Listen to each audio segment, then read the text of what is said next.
Hi there, I'm Cordy and we're going to draw a cute little giraffe together. So let's get started.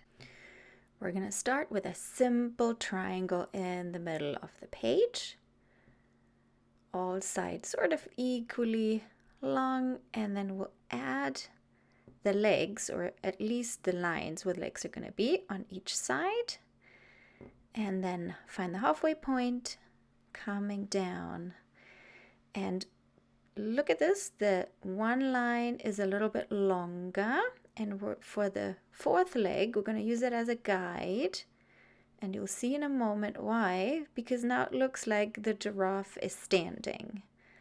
Okay, now to the long neck, we're going to chop off the top of the triangle and just keep on going on that one side, going up, adding the other side. This is just the underdrawing, so you don't have to be super exact, and a little circle for the head. So let's add some detail to our contour, rounding the front part down here, and then let's get to the legs, the lanky legs.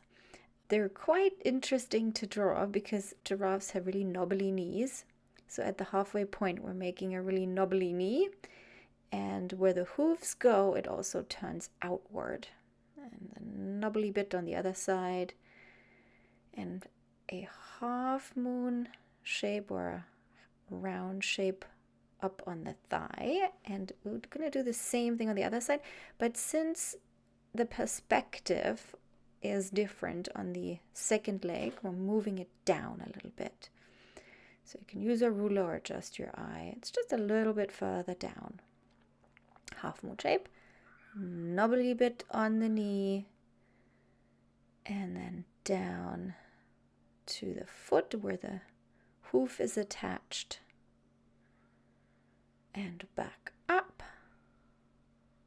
And this line goes into the body because the way the giraffe is standing, the front of the body shows a bit more than the back, adding the hoofs, and on to the second, or to the third leg, sorry. So we're not going straight over. The giraffe sort of has a different type of backside, not like a horse, but shorter, and it goes down quite steeply. Rounding the backside here. And we're going to use the first leg as a guide for the position of the knobbly knee. Here we go, down to the hoof and back up. Like I said, you don't have to be so super exact. It's a cartoony type of giraffe, so it can be a little bit off. That's the belly. And now the leg number 4 again, with the knobbly knee in the center and the hoof. And this is actually the hoof. So there's the foot and the hoof attached. Okay, going up towards the neck. The neck comes inward a little bit at the front, and then going up the back, it makes a little bit of a funny bend here. It's like an S curve. Most of our drawing technique is half moon shapes, S curves, and maybe sometimes some harder edges, but not for organic pieces or for giraffes. It's all quite round here. Flesh it out a little bit, give it a bit more flesh. So coming up to the head. The head is probably the most difficult part here. So we want to find the point where we draw the first eye, which is sort of a bump sticking out in a giraffe's head. And then we come up to the horns. They're quite easy. It's just a ball and the horn stick. I don't even know if it's called a horn in a giraffe, because it's not really smooth. But that's the second one. Now we use the eye as a guide again to draw the second one. Coming down, making that little bump. And the next bit is a bit tricky because it's an S curve going down and then up and out again for the snout. Because the giraffe is sort of not looking straight at us, but a little bit at an angle, it makes this kind of funny shape. Now we add the eye and the eyelashes. I love drawing eyelashes on eyes. It makes them look so pretty. Other eyelashes and the eye in the middle. Here we go. And then we have to draw the snout. So before we do that, it's good to indicate the center. So the snout of the giraffe comes down the center. Obviously not straight down, but a little bit angle. That'll be the nose. It's just 2 circles and they're connected. And then we're off to the ears. They've got a bit of a funny shape too because they're twisted.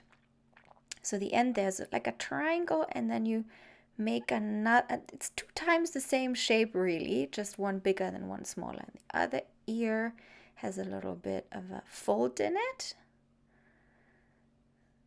So adding that as a separate shape. I like to draw the ears very big because it's quite funny to have big ears. All right, here we go. Time to fine line the whole shape out. Our head looked a little bit messy, but we're gonna go in now and clean it up. Really only use the lines that define our shapes.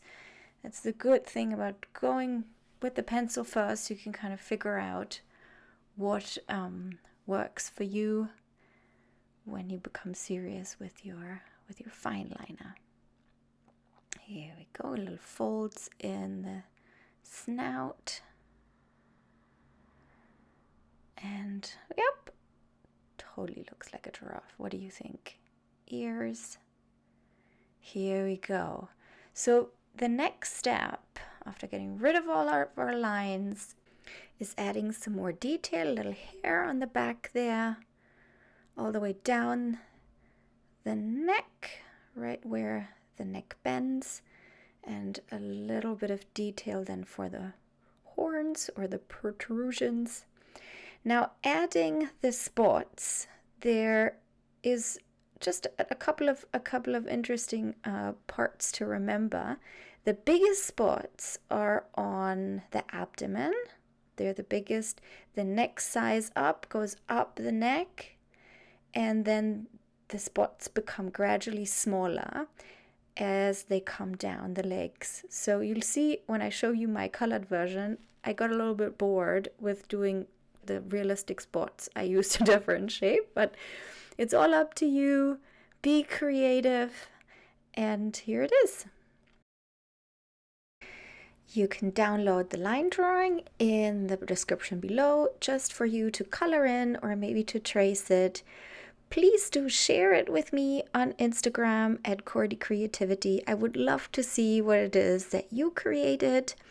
If you would like to learn a little more about drawing and especially using color, then come hop on over to my Skillshare class. You can get 1 month of Skillshare free with the link below.